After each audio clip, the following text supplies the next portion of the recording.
Hi, you are listening to the Conflict and Development in Africa podcast. This podcast is for policymakers, governments, researchers, students, businesses, and anyone that is interested in conflict and development issues in Africa. On this podcast, we hear from experts from across Africa and the world. Your host, Dr. Michael Nwankpa, will ask the questions you would want answers to. Michael Nwankpa has an extensive experience spanning over a decade studying, researching, writing, and consulting on conflict and development issues in Africa.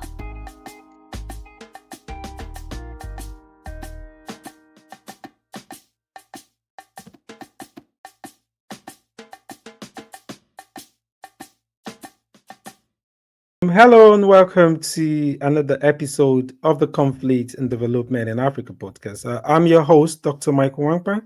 Today we're going to be looking at the temporary suspension of foreign aid by the Trump administration, and particularly looking at its impact on Africa. I'm joined by a very special guest, Professor Natasha Lindstaedt, a professor of government and Director of Education at the University of Essex. Natasha, I'm very, very pleased to have you join me today, and I look forward to a wonderful conversation. Thanks for having me. Yes, so on the first day of President Trump's second term presidency, one of the executive orders that he signed was the temporary freezing of aid, foreign aid. And we know Africa benefits a lot or receives a lot of foreign aid from that. So I wanted to start by looking at the implication of that for African countries that depend heavily on foreign aid. Right. I think that it will be actually African countries that will be the most badly affected. As you mentioned, the U.S. does spend a lot of money on foreign aid. Last year, or in 2023, they spent somewhere around $72 billion on foreign aid, if you're not counting military forms of aid. And Africa in particular is a major recipient of that. But I think what we're really looking at is the impact on the loss of some of these healthcare programs. It should have a devastating effect on the health of millions of Africans who are relying on these pre-existing programs. It wasn't as if these was something that was sort of phased out, that there were years and years of planning about how to phase this out. It was done really abruptly and without any kind of warning. And so if you just look at USAID in particular, that used to have hundreds of staff, they've been whittled down to maybe 12 people, I think, in all of Africa, 8 in Latin America, and something like 21 in the Middle East and all of Asia. So that's a really drastic cut in the number of staff. And then, of course, a huge suspension in these life-saving programs that are really vital, whether they be addressing HIV/AIDS or malaria, tuberculosis, Ebola, Mpox, Marburg virus. There's a long list of implications here. I'll come back to the implications, but I think we should start first from the history of AIDS and start from the end of the Second World War. Look at the Marshall Plan and look at the motivation behind aid to Europe, aid to Asia, and aid to Africa. So do we see such kind of a reconfiguration of, because in my work or in the literature, we look at aid to Europe could be helping allies, helping an Europe that's been badly battered by by the war. And then we look at in Africa, we look at maybe to check maybe the competition between the superpowers, between the former Soviet Union, and then to just check that community. Do we see similar thing happening here with Trump's action? Is it an attempt to reconfigure some kind of world order? I don't know. Well, Trump definitely has a America First agenda that is a departure from past administrations. that wanted to build alliances a little bit more and saw things in terms of the long view. I mean, you mentioned the Marshall Plan, and that was probably one of the most successful American initiatives to rebuild Europe so that they would be a reliable trading partner, that there'd be mutually beneficial relationships, and that they would become economically interdependent, build democracy, and the world would be safer and stronger. So the Marshall Plan was largely this very successful, positive initiative. Some of the aid that the US and other donors have given to Africa and Latin America, for example, they weren't always necessarily motivated by the same types of things that you see with the Marshall Plan. A lot of the aid to Africa was actually military aid and was part of the Cold War to stem off Soviet influence. A lot of the aid was given to personalist regimes that were basically siphoning off that aid and then leaving some of these countries in odious, like with odious debt. So it's not so much a benign picture as with the Marshall Plan. I mean, I think that aid can be really, really helpful, particularly the aid that is targeting some specific areas such as health and development of infrastructure and so forth. But a lot of the aid that went to Africa and Latin America during the Cold War was really just military aid, and then also ended up saddling these countries with so much debt.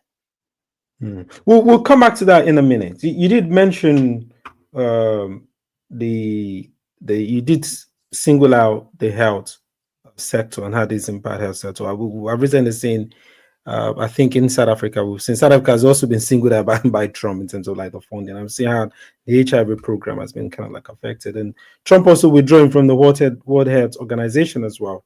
So I wanted you to like speak on the scope of the impact of these and maybe look at countries that are most affected in Africa and how. Right. So the withdrawal from the World Health Organization, which just came with really no warning. I mean, he was threatening to do it during his last administration when he didn't like what the World Health Organization was saying. But this is going to have a huge impact because the US provides 18% of the agency's total funding.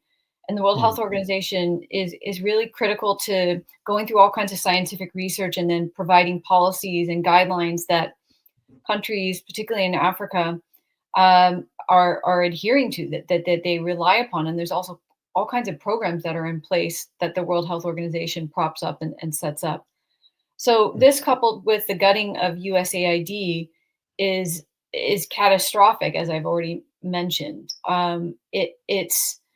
It's such a big impact in health, particularly because you had, for example, vaccination programs, which are critical to saving millions of lives.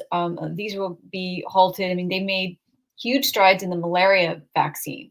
Malaria kills under 500,000, somewhere around 450 to 500,000 under fives each year. And the work that had been done by USAID in partnership with other organizations had helped to save some 8 million lives. You have tuberculosis, which is a disease that kills over 1 million people per year and has become more deadly in some ways as there's strains that are resistant to antibiotics. And again, the work of USAID was really critical to saving somewhere between 79 to 80 million lives. And then, of course, you have the work with PEPFAR, which actually was an initiative of the Bush administration, an administration I'm usually really critical of. And the rationale behind PEPFAR wasn't necessarily out of generosity. The whole problem at the time was there was concerns that as HIV/AIDS was ravaging the continent of Africa, that this was going to badly affect African security, that there would be many men and to some degree women in the prime of their lives that were being killed by the virus. And the Bush administration was worried that this would create all kinds of instability in Africa. So they decided to fund this huge global health initiative, PEPFAR, which has been really successful in saving, they think, somewhere around 25 million people by providing really vital medication, and support. And so with the cutting of USAID, which works in partnership with PEPFAR and other organizations, this puts this all into disarray, into question. I mean, you have South Africa. Ironically, that's where Elon Musk is from, and he seems to have a vendetta against his own country. And you have over 8 million people who are HIV positive, and they just abruptly stopped these programs that were providing life-saving medicines. So, Elon Musk said that this USAID was dead; it needed to be destroyed. But there was almost no thought put into what the health ramifications would be. If we look at you did rightly mention, the bulk of the funding lies in the US, about 18% you mentioned of the total funding. But we could also look at, from Trump's first administration, the way he was hammering on, if you look at NATO and saying, the NATO countries are not paying enough of the 2%. I think it's been raised to 5% now. And so I guess the question is, what about other how about the EU or does that now open, what is the percentage of their funding to Africa? And does this create alternative? Does it create opportunity for them to step up? And have they stepped up to this challenge? Right. So there is opportunity, I guess, for European countries to step up. Whether they're going to do that I don't know, because they're also being bogged down by aid that needs to go to Ukraine as they're trying to stave off Russian aggression there, and the burden has been placed on European countries. I mean, typically, what developed countries are supposed to spend on foreign aid is supposed to be 0.7% of their GNP. And the US spends 0.2%, something along those lines. So way under. You have some of the Scandinavian countries that are spending more than 0.7% of their GNP. But the problem is that their economies, though they are strong economies, they are much smaller countries with much smaller economies. So that amount of spending is going to pale in comparison to what a big country like the US, with the biggest economy in the world, is going to be able to spend on some of these programs. Some of the Scandinavian donors, Norway, Sweden in particular, to some degree Denmark, have been involved in the aid business. In some way, it is a bit of a business. So there is a donor community there, but it will not be really enough that's needed. I mean, there's two views on this: that aid isn't good, that it leads to aid dependence, and then the other view that's held by Jeffrey Sachs is that actually there just hasn't been enough aid to really make much of a difference. And so now we're entering a period where there's just going to be a huge vacuum. You've mentioned Scandinavian countries. We've recently just had one of the episodes where they're kind of like reviving, setting up Denmark. I think Denmark, Norway, maybe I don't know one with Sweden. They formed this kind of partnership with Africa and trying to increase on a diplomatic level. But you just mentioned something about aid dependency. So those that are against aid, foreign aid, might say, listen, foreign aid itself creates what you've just mentioned, dependency. And you also mentioned, what ties into what I've been doing, where it could inadvertently, or in some cases, deliberately embolden authoritarian regimes. We've seen this maybe in Rwanda and Uganda, where these regimes are maybe involving maybe the EU or US counterterrorism programs, and then they get military aids, and then they've turned a blind eye to maybe the human rights violations that these countries. So do you think this is a good thing when we look at it in that light? So I think there's definitely room for criticism of foreign aid and the way it's been handled in the past. I mean, you rightly mentioned the example of Rwanda, who is a darling of the aid community, led by Paul Kagame, who's been basically a dictator for now decades, and is able to say the right things to the donors, and while they turned a blind eye to the fact that the country has become increasingly authoritarian. I mean, I have a student from Rwanda, and she can't go back to Rwanda. I mean, she'd say it's not a place where she would be able to live, due to the human rights abuses that are taking place.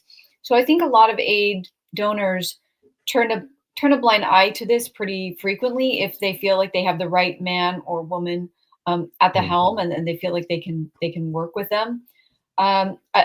It's a very slippery slope and sort of like a tight rope that you're walking between aid donors telling the recipients what to do all the time, and trying to offer support. I mean, to me, in the case studies that I've looked at, foreign aid works best when it is bottom up, meaning the requests are coming from grassroots, local actors that know exactly what they need, and then the aid is there to help them with these projects, and or there to help build some capacity.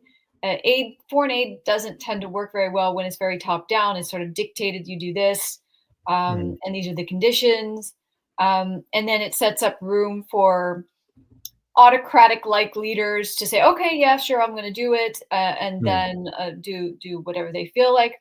Or even worse, in my opinion, when the aid is given without any consideration about what the local needs are, and then it ends up being a failure. And then often you'll see government ministers that are more distracted with all the forms that they have to fill out to deal with their donors, to please the donors, all the paperwork, all the bureaucracy, that they're not able to actually administer their own projects. So, I mean, there's a lot of criticism that I have of foreign aid, but yet at the same time, I do think that doesn't mean we don't give any foreign aid. I think it's actually important to just think about ways to do it better. I think that is a dilemma that I've been looking at in a number of years now, like how, because it will be, I think, in my opinion, it would be very naive to assume that foreign aid is done without interest. There is strategic interest, and like you rightly mentioned, the George Bush administration PEPFAR was based on how that could destabilize, global security. So it wasn't an altruistic motivation. So there's no aid that is altruistic, in my own opinion. So it's all about balancing that interest, where balancing the interest of the recipients. How can we balance that interest? Because I think, first of all, we need to acknowledge and admit there's an interest, which is what donors do not, maybe in my opinion, do not admit. But we need to kind of admit that interest. But how do we balance that interest with the needs of the locals? I mean, that's a great question. I mean, I think that foreign aid can be mutually beneficial. So you could have an ulterior motive that benefits you, whether it be when you feel that you're trying to provide aid to stem the spread of an infectious disease. And maybe you're only doing it because you're worried about it spreading elsewhere. But then at the same time, you're also stemming the spread of the infectious disease in the local area. So it can be mutually beneficial to both. It's possible that the motives aren't entirely generous, but that the outcome is a public good that is provided to the recipient. I think where problems arise is where the recipient is left off way worse off, whether they be facing all kinds of debt, whether they be seeing much of their economy under the control of foreign actors, that somehow suddenly happens, as we've seen with some of the initiatives from China, or the same with the U.S. and other Western countries that have exploited the developing world, taken control over some sectors of the economy, and not pass on the benefits to local actors. I mean, it's important that any kind of aid can somehow benefit and lift both boats at the same time. Speaking of that, you mentioned China now, and we've seen a lot of China's investment in aids in Africa under its Belt and Road Initiative. How does that measure compare to the Western donor over the years? Because it seems that does it have the same? Because it looks like it's more, Africans kind of prefer more Chinese type kind of like aid, but experts have warned as well that has a long-term serious impact on the economic development in Africa. I don't know. It does, because China now has a huge in some ways they control quite a bit of the of African economies because of all this investment that they've provided that appears to come with no strings attached. But where Chinese investment has made huge inroads, where they control some sectors of the economies. And they've done similar things in Latin America. I think you could make the argument that there's not necessarily a huge difference between, if you look historically speaking, between the impact of USAID and Chinese aid or Western aid, that particularly because Western countries have been very neo-colonial with both Latin America and sub-Saharan Africa, that there are always these strings attached where the beneficiary is the Western countries, and that's similar to the motivations that are driving Chinese investment. That though it may appear that there's no strings attached, there are.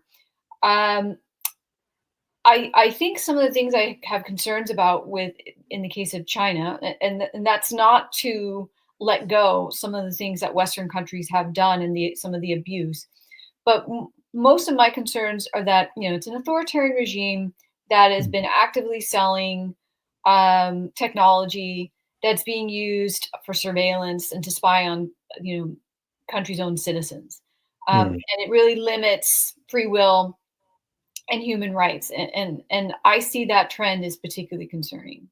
Yeah. We when we talk about the impact, I know we did in the spat between South African Ramaphosa, the president of South Africa, did say, we don't depend much on aid. It's just that he in a HIV program.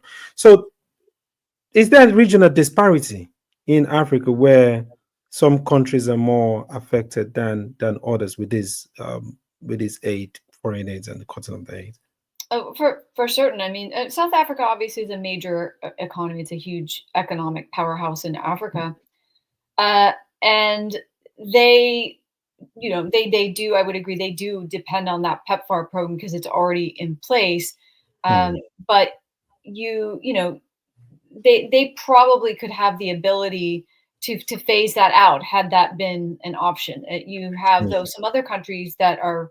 I mean, let's just look at the DRC, which is one of the top USAID recipients, dealing with the conflict, really dire levels of poverty and instability, foreign interference, potential for disease spread, having dealt with Ebola multiple times and other infectious diseases. And I mean, the world has mostly abandoned the Congo for the most part, but where the little aid they do get is vital to saving some lives there. So it just depends quite a bit on the strength of some of these local economies. But for some, it's really a matter of life and death, where you had USAID. If we just even not speaking about health, looking at preventing famines or identifying where there could be a famine or responding to a natural disaster. I mean, USAID in last year responded to over 84 natural disasters.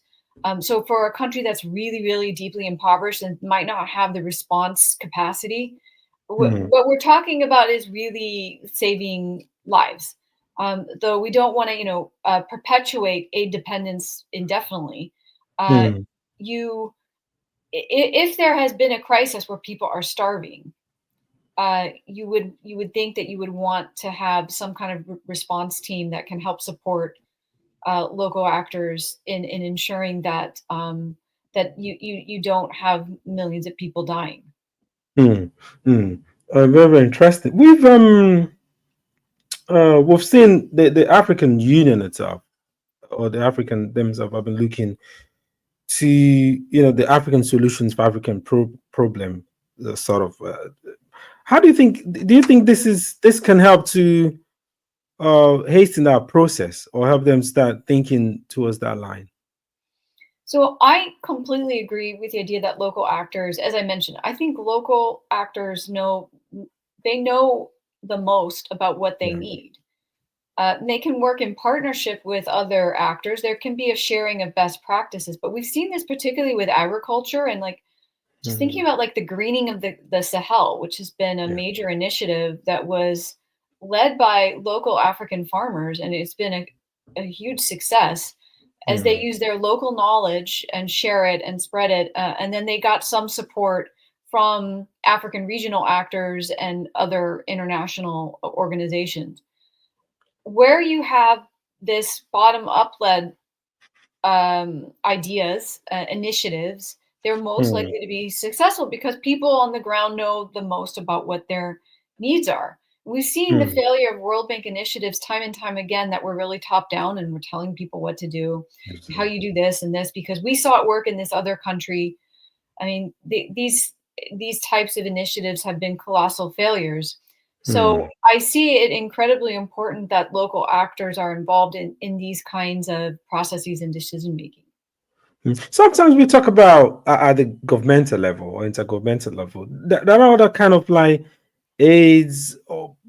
So I'll take Mozambique for as an example. So where there's some kind of like controversy and arbitration going on at the international level, where some bank, I think some Swiss bank, have given some sort of loan or money to the government to do some program, and it's ended up in private pockets.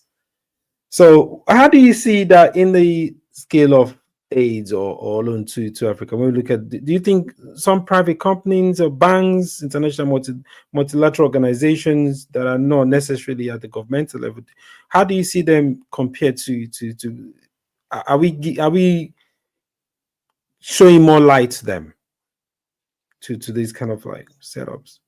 So, and if I understand your question correctly, are you asking me about what role the private sector plays? Yes. So we have private sectors. What role they play as well?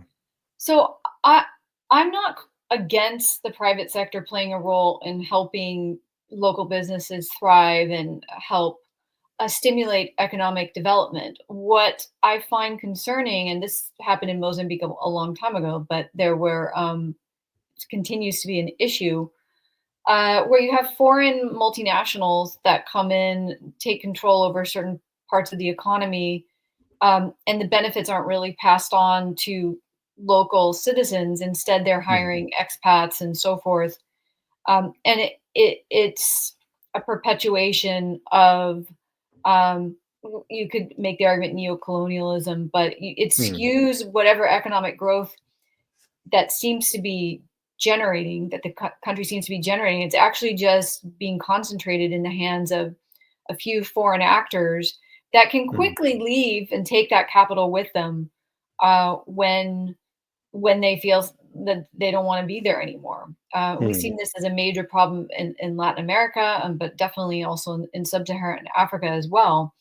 And so I think that corporations, multinationals, I mean, they have a lot of responsibility that when they are operating, outside in different contexts in the global South, how are they lifting up all citizens? How are they using local actors? Or are they coming in, bringing in expats, inflating salaries, inflating the cost of living in certain places, and not really adding any kind of value? So thus far, we haven't really regulated this particularly well. Yeah, I agree with that. But then again, we've been looking over the years. The argument has been trade for aid.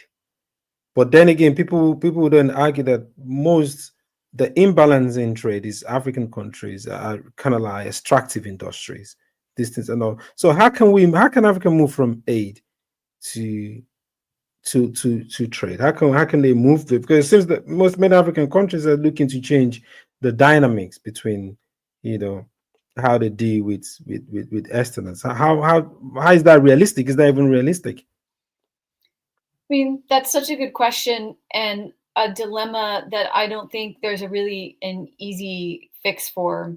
That there are unfair terms of trade, that trade is not fair, that the costs or the revenues that you gain from some of your exports, if you're like a coffee producer, a sugar producer producing cocoa, the terms of trade are completely unfair for these producers.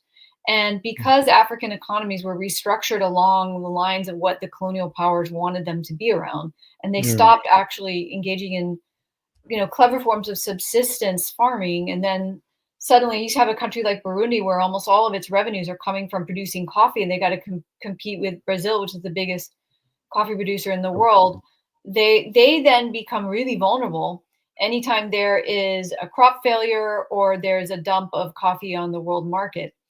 So I think it's important for African economies, particularly in agriculture, to be able to produce particularly agricultural products that are in sync with what the environment and the climate can produce. Like, you hear some success stories about moringa plants or baobab powder, and that there are specific plants that are more unique to Africa, that offer a higher value.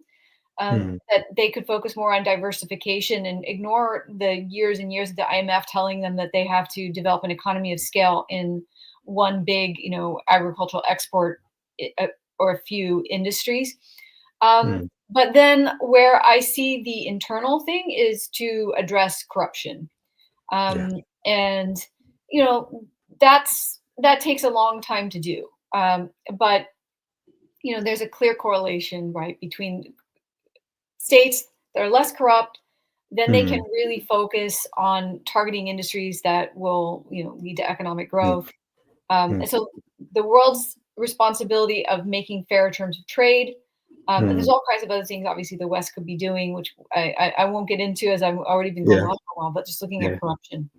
Yeah, but speaking of that, I think the next question will be, what is the short, medium term implications of this? Because it does seem as well that there might be some positive that might come out from this. Because if you look at what you're talking about, it may then lead people to start looking at what unique advantage are, like some of the things you've mentioned.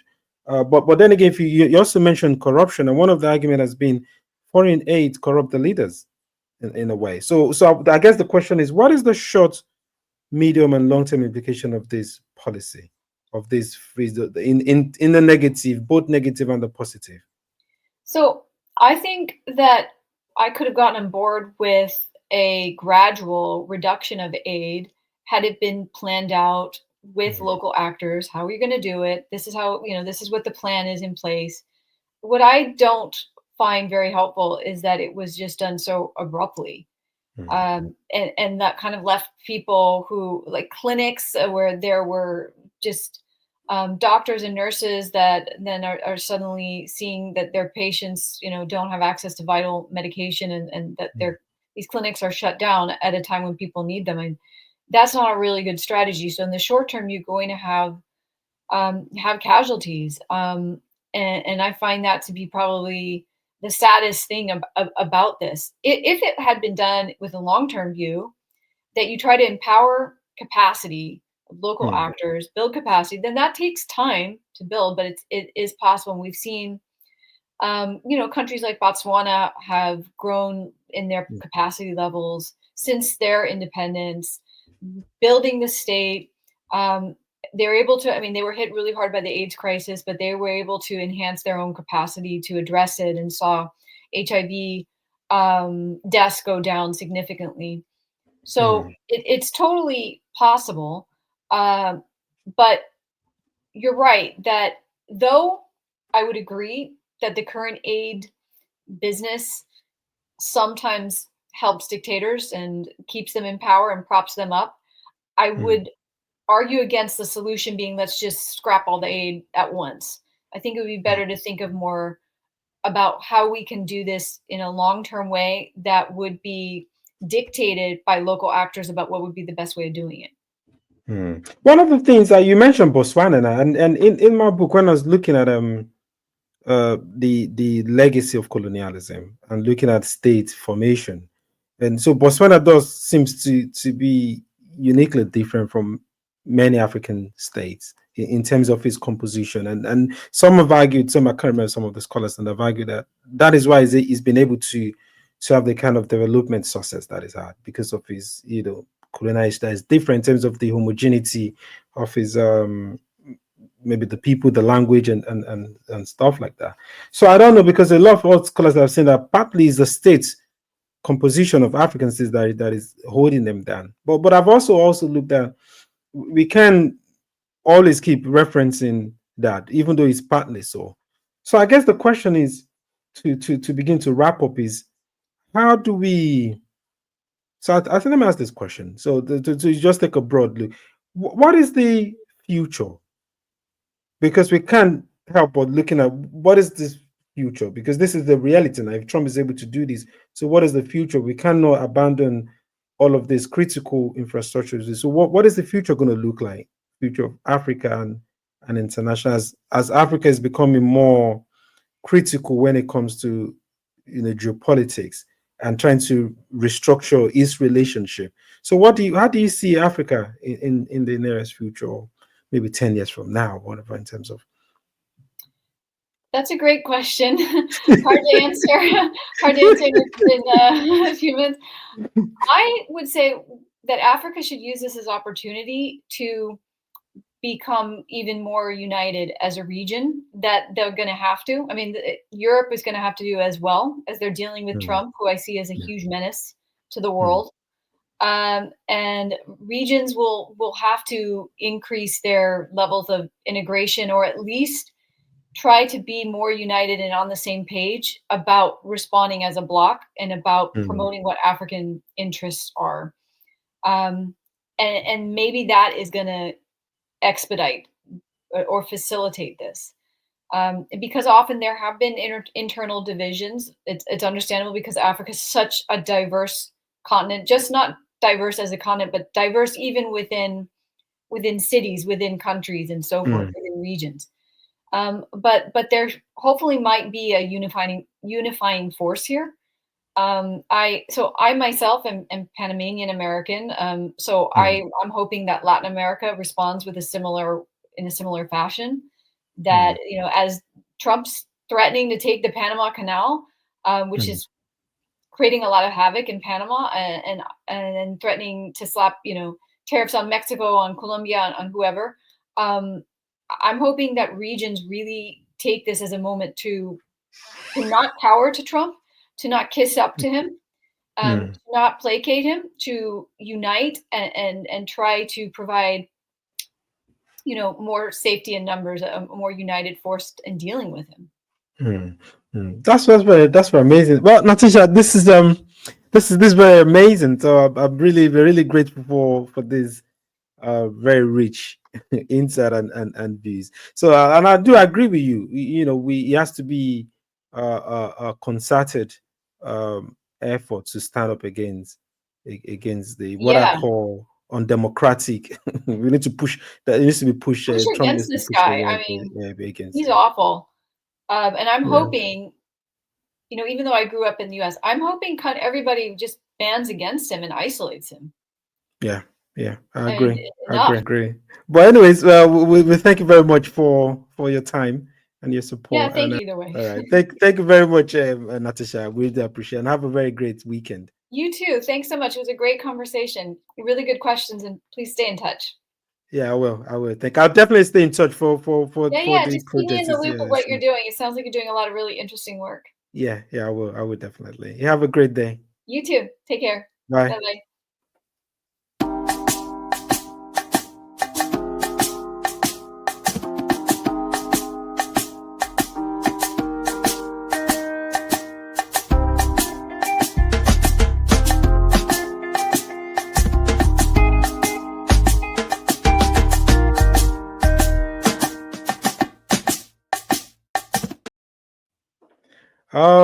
Thank you for tuning in today to another exciting episode. As usual, join me to thank our guest, our Professor Natasha Lindstaedt, for her insight into the Trump's administration suspension of foreign aids and how that can galvanate and spark some sort of response or concerted effort from African countries and help them to some kind of independence. For now, stay blessed, and I'll see you next week.